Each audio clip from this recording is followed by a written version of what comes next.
تکبیرات تشریف یہ بھی ایک عاشقانہ، اس کے پیچھے ایک عاشقانہ داستان ہے۔ حضرت ابراہیم علیہ السلام نے جب حضرت اسماعیل علیہ السلام کو ذبح کرنے کے لیے لٹایا تو کچھ کلمات حضرت ابراہیم ادا کر رہے ہیں اور کچھ حضرت اسماعیل ادا کر رہے ہیں۔ اللہ اکبر اللہ اکبر، لا الہ الا اللہ واللہ اکبر۔ حضرت ابراہیم علیہ السلام نے فرمایا اللہ اکبر اللہ اکبر، تو حضرت اسماعیل نے فرمایا لا الہ الا اللہ۔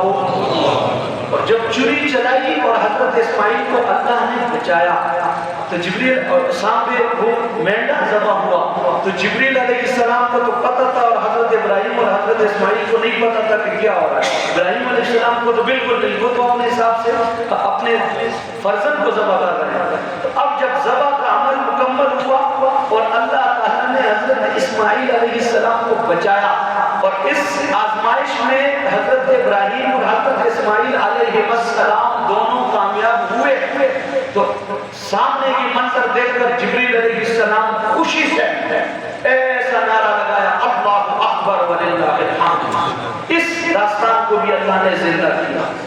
اللہ اکبر لا الہ الا اللہ اللہ اکبر وللہ الحمد۔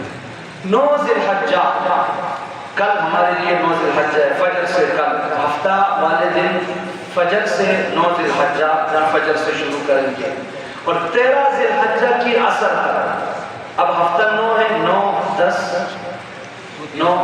11 12 13 کون سا دن بنتا ہے؟ بدھ کی عصر، بدھ 13 ہے، بدھ کی عصر۔ یہ عمل اس عاشقانہ طور طریقے سے یہ عمل بھی زندہ کرنا ہے اور یہ قربانی کوئی کرتا ہو اس پر بھی واجب ہے، قربانی نہیں کرتا ہے اس کے اوپر بھی واجب ہے، مرد ہے اس کے اوپر بھی واجب ہے، عورت ہے، مسافر ہے، مقیم ہے، کوئی بھی ہے، انفرادی نماز پڑھ رہا ہے، امام کے ساتھ پڑھ رہا ہے، نماز کوئی پڑھا رہا ہے یا امام کے پیچھے پڑھ رہا ہے، جہاں کہیں بھی نماز کوئی اپنی پڑھے تو نماز کے بعد ایک مرتبہ اللہ اکبر لا الہ الا اللہ اکبر وللہ الحمد ایک مرتبہ پڑھنا مردوں کے لیے فرق یہاں پر مردوں کے لیے اونچی آواز سے اور عورتوں کے لیے آہستہ آواز سے۔ اللہ تعالیٰ نے کتنا فرق رکھا ہے۔ ادھر کوئی ملحد اٹھ کے کہے کہ یار یہ تو عورت کے ساتھ زیادتی ہے کہ وہ آہستہ کیوں پڑھے، ایک اپنا عنوان ہے، بعض لوگ رکھے تو کیا ہے اللہ اکبر، یہاں بھی مرد عورت اللہ نے فرق رکھا ہے ان کی تخلیق میں، ان کی ترتیب میں، ان کی اعصابی قوت میں، اس وجہ سے ان کی فطرت میں، سرشت میں، طبیعت میں جس کے لیے جو ذمہ داری مناسب ہے اللہ نے اپنے تکوینی حکم کے ساتھ وہی لگائی ہے۔ اللہ بہتر جانتا ہے، ہم بہتر انسان کو پیدا کرنے والا کون ہے؟ اس کے بارے میں اللہ بہتر جانتا ہے یا مخلوق بہتر جانتی ہے؟ تو اللہ کا جو حکم ہے کہ مرد کے لیے یہ ہے، یہ مرد کے مناسب ہے، عورت کے لیے یہ ہے، یہ عورت کے مناسب ہے، اللہ کی ہر کام میں حکمت ہے۔ تو یہاں بھی فرق ہے، نماز کے طور نماز کھڑے ہونے میں بھی مرد اور عورت کے لیے فرق ہے۔ عورت کے لیے وہ طریقہ ہے جس میں زیادہ سے زیادہ پردہ ہوگا اور مرد کے لیے ایسا انداز ہے جس میں مجاہدانہ ادائیں اس کی ثابت ہو۔ بہرحال ایک مرتبہ تکبیرات تشریف ہر فرض نماز کے بعد پڑھنا واجب ہے اور واجب کا چھوڑنا کیا ہے؟ گناہ ہے کبیرہ۔ مردوں کو تو مسجد میں پھر بھی کوئی یاد دلا دیتا ہے، عورتوں کے لیے مسئلہ بن جاتا ہے، بھول جاتی ہے۔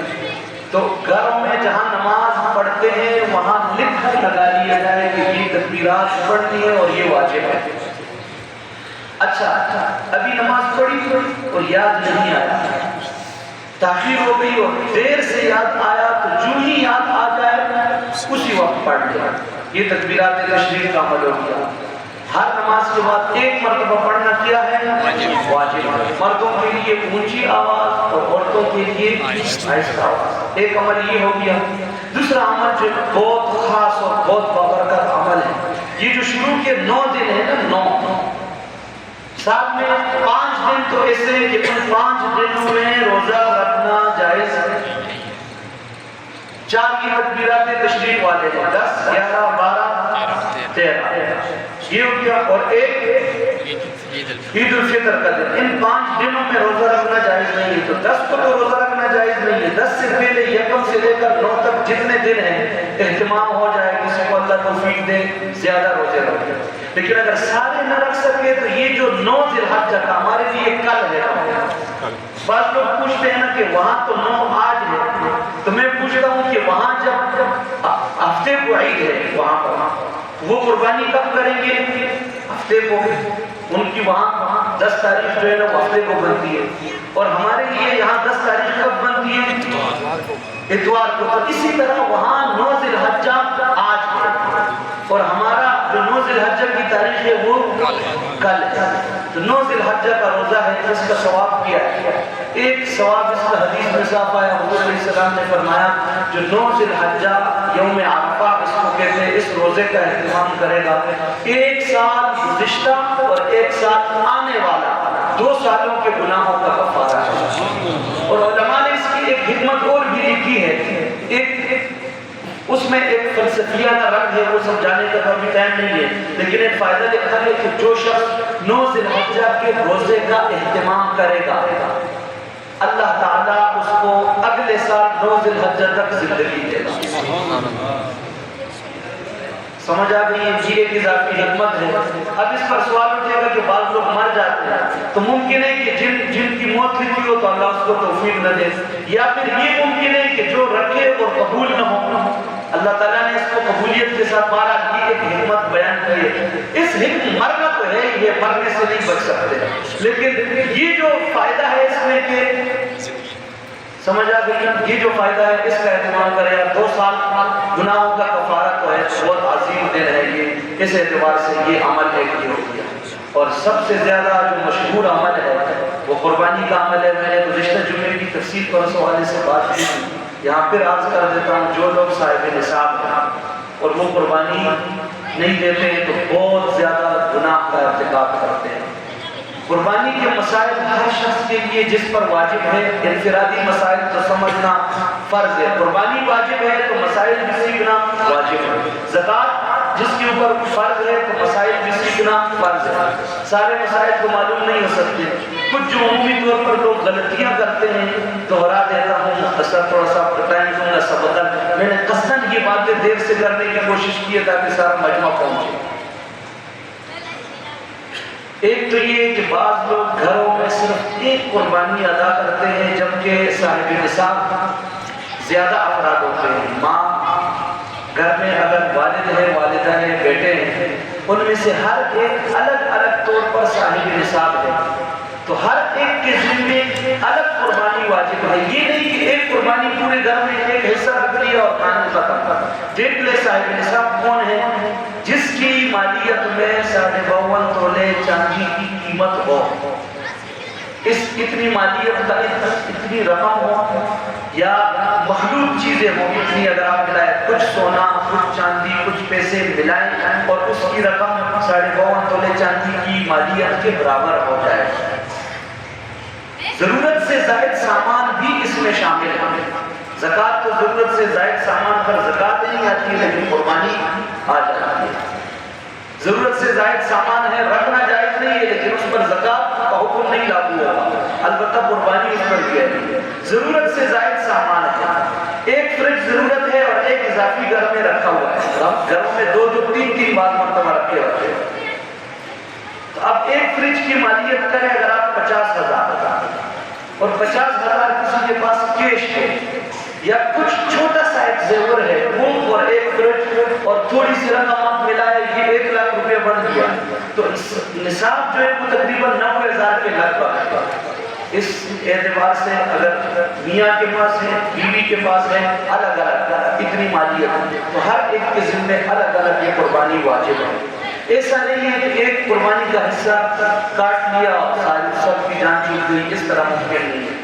جس طرح نماز ہر آدمی کے ذمے الگ طور پر واجب ہے، اس طرح قربانی ہر آدمی کے ذمے اگر صاحب نصاب ہے تو الگ واجب ہے۔ یہ غلطی، اس کا ازالہ ہونا چاہیے، خصوصیت کے ساتھ اس کو نوٹ کر دیں۔ قربانی کے مسائل بہت پہلے جمعے کو بھی میں نے کچھ تقریباً بیان کیے تھے، تو اس حوالے سے بعض لوگ ایک غلطی اور کرتے ہیں، وہ ذرا دوہرانا، چپ کرو بیٹا، چپ کرے۔ بعض لوگ یہ غلطی کر جاتے ہیں کہ ایک حصہ دو بندوں کی طرف سے رکھ لیتے ہیں، اس طرح درست نہیں ہے۔ مثلا 6 بھائی ہیں، یہ بہت غلطی عام ہوتی ہے، میں اس لیے دوہرا رہا ہوں۔ 6 بندوں نے ایک قربانی رکھ لی، ایک بڑے جانور میں، ایک حصہ بچ گیا، پھر انہوں نے آپس میں مشورہ کر دیا کہ یار چلو یہ ایک ماں باپ دونوں کی طرف سے کر دیتے ہیں۔ اب 6 یہ خود ہیں اور 2 ماں باپ ہو گئے تو کتنے ہو گئے؟ اور ایک جانور میں، بڑے جانور میں 7 حصہ دار شریک ہو سکتے ہیں، 8، لہذا ان کو پھر چاہیے کہ دونوں میں سے ایک کی طرف سے وہ ایک حصہ رکھ لیں، دونوں کی طرف سے ایک حصہ نہ رکھے۔ طاق اور جفت بہت لوگ پوچھتے ہیں، تو طاق اور جفت کا کوئی مسئلہ نہیں ہے، بڑے جانور میں طاق بھی رکھنا جائز ہے، جفت بھی 7 سے زیادہ نہ ہو، 7 سے کم، جتنے بھی وہ رکھ سکتے ہیں۔ بعض لوگ یہ غلطی کرتے ہیں، کہتے ہیں کہ زندگی میں جس نے 7 قربانیاں پوری کر دی، مثلا ایک شخص نے 2013 سے قربانی شروع کی اور 20 تک 7 مکمل ہو گئی، اب وہ کہتے ہیں کہ یار 7 ہو گئی ہے تو آئندہ پھر اس کے ذمہ قربانی واجب نہیں ہے۔ یہ بھی بہت بڑی غلطی ہے، یہ تصور ہے، کچھ لوگوں نے مسئلہ بھی پوچھا ہے بھئی جو قربانی کے دنوں میں صاحب نصاب ہوگا تو وہ اس پر قربانی واجب ہے۔ یہ قربانی کے مسائل ہوئے، اور بھی جس کے لیے جو مسائل ہیں وہ پوچھنے چاہیے، جانوروں کے عیب کیا ہے، جانوروں کا طریقہ کیا ہے، قربانی کا وقت کیا ہے، وہ تفصیلی مسائل ہیں۔ بہرحال ایک بات جو آخر میں کہنا چاہتا ہوں کہ حضور علیہ السلام صاحب نصاب نہیں تھے، کیوں؟ اس وجہ سے حضور علیہ السلام نے کبھی بھی زکوٰۃ، پیغمبر اپنے پاس کچھ بھی نہیں رکھتا ہے، جیب میں 1 روپیہ، 1 درہم، 1 دینار ہے، جب تک وہ خرچ نہیں کیا ہے تو پیغمبر کو نیند نہیں آتی ہے۔ بات سمجھ میں آ رہی ہے؟ اس وجہ سے تاریخ میں کہیں نہیں ملتا ہے کہ حضور علیہ السلام نے زکوٰۃ دی ہے، کیونکہ زکوٰۃ وہ دے گا جس کے پاس مال ہو اور ساتھ بھی اس پر گزر جائے۔ پیغمبر تو ایسا کرتے نہیں، پیغمبر تو زکوٰۃ نہیں، ہم تو 2.5% دیتے ہیں، پیغمبر تو سب کچھ لوٹاتے ہیں، ختم پانی۔ لیکن یہ ترغیب کے لیے یہ بات کہہ رہا ہے۔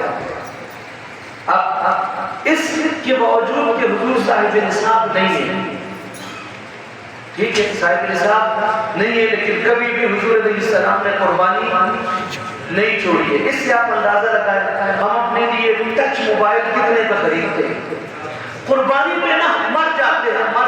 ملحد لوگ فیس بک پر بیٹھے ہوئے ہیں اور کالموں میں لکھتے ہیں اور کہتے ہیں کہ جانوروں کا قتل عام ہوتا ہے۔ سمجھ آ رہی ہے؟ ایسا لوگوں کا ذہن بنا رہے ہیں کہ یہ مسلمان یہ جو ایک عاشقانہ عبادت کرتے ہیں، اس کا تو وہ کہتے ہیں کہ یار یہ تو کوئی بہت بڑی زیادتی کرتے ہیں، کہتے ہیں کسی غریب پر یہ لگاؤ۔ شادیوں میں جتنی ہم کرتے ہیں فضول خرچی، کوئی نہیں کہتا ہے کہ غریب پہ لگاؤ۔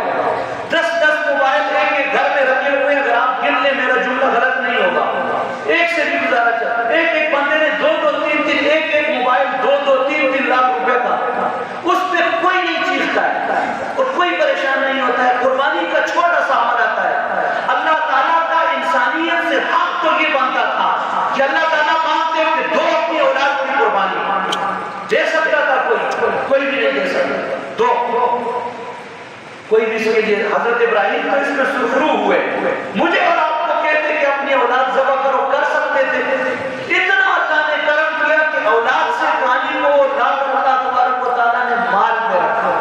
ایک آدمی بیمار ہوتا ہے، اپنی بیماری کے لیے، اپنی اور ضرورت کے لیے 15,000 16,000 20,000 25,000 روپے وہ کہیں سے کیسے ڈھونڈتا ہے؟ تو اگر ہم باقی ضرورتوں کے لیے ڈھونڈتے ہیں، قربانی کے لیے ادھر آ کے ہم کم ہو جاتے ہیں، ہماری معیشت وہ بیٹھ جاتی ہے، ہمارے وسائل جواب دے جاتے ہیں، ہماری ہمت ختم ہو جاتی ہے۔ عاشقانہ عبادت ہے، عاشقانہ، اور عشق کی زبان، عشق کی باتیں وہ دلیل کی محتاج ہوتی نہیں ہے۔ امام غزالی رحمۃ اللہ علیہ کا بالکل کہتے ہیں کہ حالت نظم ہے، شیطان نے اگر امام غزالی سے مناظرہ، شیطان بہکاتا ہے، آخر میں بہکاتا ہے، تم نے یہ کیا اور اللہ نے یہ کافر کر کے مارنا چاہتا ہے۔ کوئی مسلمان، شیطان نہیں چاہتا ہے کہ مسلمانوں کے اللہ کے پاس پہنچے، تو مناظرہ شروع کیا، اللہ ہے، امام غزالی نے کہا ہے نہیں، اب وہ دلیلیں دیتا ہے کہ نہیں ہے، اور امام غزالی رحمۃ اللہ علیہ ان دلیلوں کا جواب کرتے کرتے 100 دلیلیں دی شیطان نے تاکہ امام غزالی کو کافر کر کے مار دے۔ آخر میں امام غزالی رحمۃ اللہ علیہ نے ایک جملہ کہا، میں اپنے رب کو بغیر دلیل کے خدا مانتا ہوں۔ بس کہانی ختم ہو گئی، مسلمان مرے۔ شیطان کیسے بہکاتا ہے۔ قربانی کے عمل میں اللہ تعالیٰ کا ہمارے اوپر بہت کرم ہے۔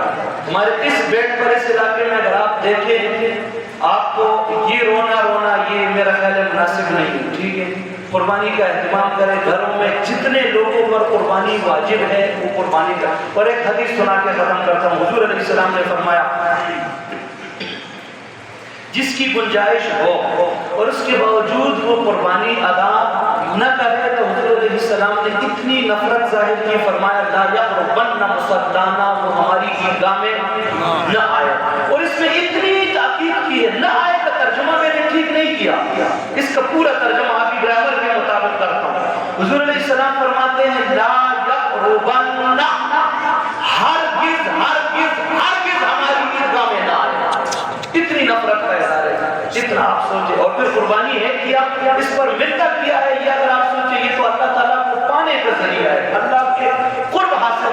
لوگ دنیا میں بڑے منصب والوں کا قرب حاصل کرتے ہیں، تو اللہ تعالیٰ کائنات میں سب سے بڑے، اللہ نے اپنے قرب حاصل کرنے کا طریقہ دیا، بتایا کہ میرے نام پہ اپنا یہ مال کیا کر دو، قربان کر دو۔ اس وجہ سے قربانی کو قربانی کہتے ہیں کہ قربانی انسان کو اللہ کے قریب کر دیتا ہے۔